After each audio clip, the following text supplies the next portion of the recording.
വിഷുക്കാലമാകുമ്പോൾ സാധാരണയായി നമുക്ക് കാണാൻ കഴിയുന്നതാണ് വഴിയോരത്തുള്ള കൃഷ്ണ വിഗ്രഹങ്ങൾ അല്ലേ. നമ്മുടെ റിപ്പോർട്ടർ ഇന്ദുലേഖ രേണു ഇങ്ങനെ വിഷുവുമായി ബന്ധപ്പെട്ട സ്റ്റോറി എടുക്കാൻ പോയപ്പോൾ വഴിയോരത്ത് ഇങ്ങനെ ഒരുപാട് മനോഹരമായ കൃഷ്ണ വിഗ്രഹങ്ങൾ ഇരിക്കുന്നത് കണ്ടു. അതോടൊപ്പം തന്നെ അതിൻ്റെ പിന്നിൽ പ്രവർത്തിക്കുന്ന ഒരു കൊച്ചു മിടുക്കിയെ കൂടി പരിചയപ്പെട്ടു. നമുക്കൊന്ന് കണ്ടുവരാം.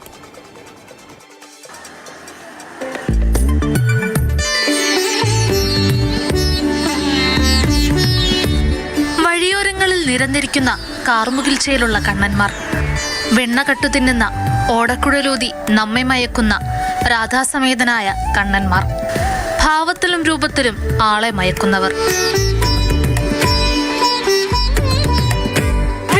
സമയമാകുമ്പോഴത്തേക്കും വഴി നീളെ ഇങ്ങനെ ഭംഗിയിൽ കൃഷ്ണരൂപങ്ങളൊക്കെ കാണാൻ പറ്റുമല്ലേ. എപ്പോഴെങ്കിലും ചിന്തിച്ചിട്ടുണ്ടോ ഇതൊക്കെ എവിടെ നിന്നാണ് വരുന്നത്? സ്വാഭാവികമായിട്ട് നമ്മൾ ചിന്തിക്കായിരിക്കും തമിഴ്നാട്ടിൽ നിന്നൊക്കെ ആവും വരുന്നതെന്ന്. പക്ഷെ അല്ല കേട്ടോ, ഇതൊക്കെ ഇവിടെ നിന്ന് തന്നെ ഉണ്ടാക്കുന്നത്. എങ്ങനെ ഉണ്ടാക്കുന്നതല്ലേ? ഇതാണ് ചന്ത. നമുക്ക് ചന്തയുടെ വീട്ടിലേക്ക് ഒന്ന് പോയാലോ, എന്നിട്ട് നമുക്ക് കാണാം എങ്ങനെയാണ് ഇതൊക്കെ ഉണ്ടാക്കുന്നത്.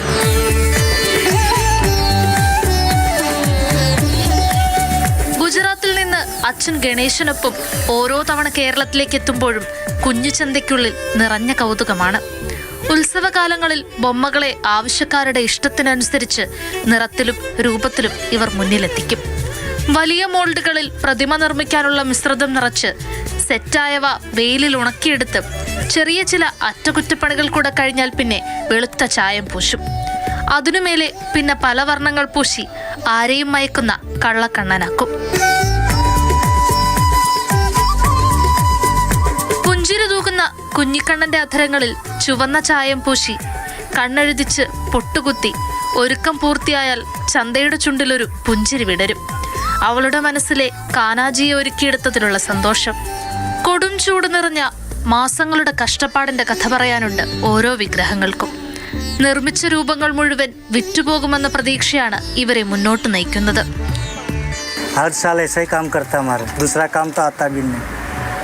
खाना पीना सब इसके ऊपर ही चलता हमको.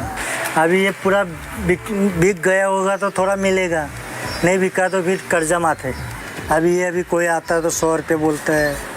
अभी इसमें मेहनत कितना करना पड़ता हमको. 1 colour 2 colour 3 colour 4 colour 5 colour 6 7 colour में पूरा रेडी होता है.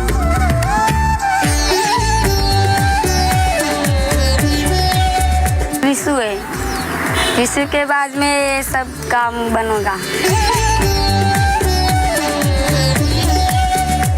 ഈ കരങ്ങളിൽ വിരിയുന്ന നന്മ ഈ വിഷുദിനത്തിൽ നമ്മെ കണി കണ്ടുണർത്തുകയാണ്. ഈ ദിനത്തിലെ നമ്മുടെ പ്രാർത്ഥനകളിൽ ഈ മുഖങ്ങൾ കൂടി ഉണ്ടാവട്ടെ. മാതൃഭൂമി ന്യൂസ്, തിരുവനന്തപുരം. ഇന്ദുലേഖ രേണു നമുക്കൊപ്പം ചേരുന്നുണ്ട്. ഇന്ദു, ഈ സ്റ്റോറി കണ്ടപ്പോൾ ചന്ത എന്ന് പറയുന്ന ആ കൊച്ചു മിടുക്കിയെ കുറിച്ച് കൂടുതൽ അറിയാനൊരു ആഗ്രഹമുണ്ട്. അപ്പോൾ വിഷുകാലത്താണ് ഇവർക്ക് ഈ കൂടുതൽ കച്ചവടമൊക്കെ നടക്കുന്നത് അല്ലേ? ഇത് ഈ വിഷുനാളുകളിലെ മാത്രം കാഴ്ചയല്ല കേട്ടോ. വിജയദശമി വരുമ്പോഴും അതുപോലെ തന്നെ ഗണേശോത്സവം നടക്കുമ്പോഴും ഒക്കെ ഇതുപോലെ റോഡ് സൈഡിൽ നമുക്ക് പ്രതിമകൾ വിൽക്കാനായി എത്തുന്ന ഒരുപാട് അന്യ സംസ്ഥാനത്ത് നിന്നുള്ള ആളുകളെ കാണാൻ സാധിക്കും. ഇവരെത്തിയിരിക്കുന്നത് ഗുജറാത്തിൽ നിന്നാണ്. ഇത് പ്രാവച്ചമ്പലം സൈഡാണ്. അവിടെയുള്ള ഏക കുടുംബമോ ഏക വിൽപ്പനക്കാരോ ഇവരല്ല. ഒരുപാട് പേരെ നമ്മൾ കണ്ടിരുന്നു. അതിൽ നിന്നുമാണ് എൻ്റെ കണ്ണ് ചന്തയിലുടക്കിയത്.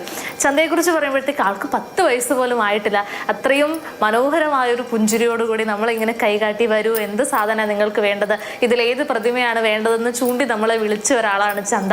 അപ്പം അടുത്ത് ഞാനിങ്ങനെ ചോദിക്കായിരുന്നു, മോൾ എന്ത് ചെയ്യുക, പഠിക്കുന്നുണ്ടോ എന്നൊക്കെ ചോദിച്ചപ്പോൾ നമ്മുടെ നേമം സ്കൂളിൽ ആൾ പഠിക്കാനൊക്കെ വരുന്നുണ്ടെന്നാണ് പറഞ്ഞത്.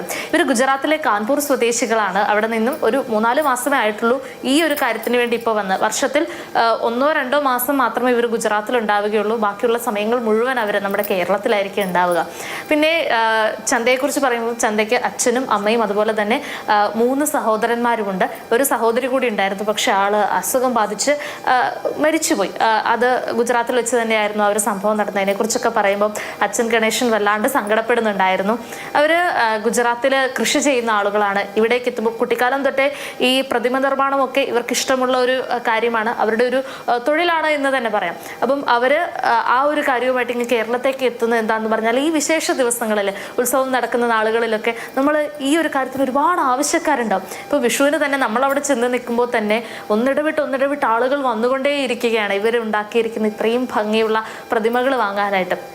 അച്ഛൻ ഗണേശൻ ഈ പ്ലാസ്റ്റർ ഓഫ് പാരീസിന്റെ ആ ഒരു മോൾഡിൽ നിർമ്മിച്ചു കൊടുക്കുന്ന പ്രതിമകൾ കളറടിക്കാൻ ഏറ്റവും ഇഷ്ടം ചന്തയ്ക്കാണ് കേട്ടോ. കാരണം അവൾക്ക് ഈ ബ്രഷ് എടുത്ത് നിറം ചെയ്ത് അതിനെ ആ ഒരു ഭംഗിയാക്കി അതിനെ നോക്കി അങ്ങനെ പെയിന്റ് ചെയ്യുന്നുണ്ട് അല്ലെ. എന്തായാലും ഈ ചന്ത എന്ന് പറഞ്ഞ ഈ കുഞ്ഞിനെ കണ്ടപ്പോൾ എൻ്റെ മനസ്സിലുണ്ടായ ഒരു ആശങ്ക ഈ കുട്ടിയുടെ പഠനമൊക്കെ നടക്കുന്നുണ്ടോ എന്നതായിരുന്നു. എന്തായാലും നമ്മുടെ നേമം സ്കൂളിൽ പഠിക്കുകയാണ് കുഞ്ഞ് എന്നറിഞ്ഞതിൽ സന്തോഷമുണ്ട്. എന്തായാലും മെച്ചപ്പെട്ട ഒരു ജീവിതം ആ കുഞ്ഞിനും ആ കുഞ്ഞിൻ്റെ കുടുംബത്തിനും ഉണ്ടാകട്ടെ എന്ന് പ്രതീക്ഷിക്കുകയാണ്, ആഗ്രഹിക്കുകയാണ്, ആശംസിക്കുകയാണ്.